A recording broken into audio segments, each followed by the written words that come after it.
In today's video, I'm going to teach you how to use the Shape and Line tool in Google Slides and Google Drawings. This tutorial will guide you through the simple steps needed to enhance your presentations and drawings with these versatile tools.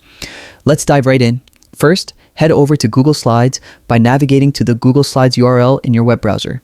If you're not already signed in, enter your Google credentials to access your account. Once logged in, you'll find yourself at the Google Slides home screen, where you can see all your saved presentations and even create new ones. Next, start a new presentation.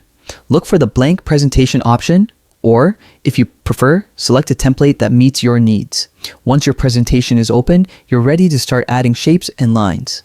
To insert a shape, click on the Insert tab at the top of the screen. A drop-down menu will appear. Click on Shape, which opens another menu where you can explore various shapes, including rectangles, circles, arrows, and callouts. Click on the shape you wish to use, then click and drag on your slide to place and size it. These visual aids can help emphasize points and make your slides more engaging. To add lines, go back to the Insert menu and select Line. You'll see options such as a straight line, arrow, curve, and more. Choose the type of line that best fits your needs. Then click and drag on your slide to draw it. Remember, both shapes and lines can be customized after being added. You can click and drag to move them, resize them, change their color, or adjust their line weight and style. This added customization can significantly enhance the visual appeal and organization of your presentation.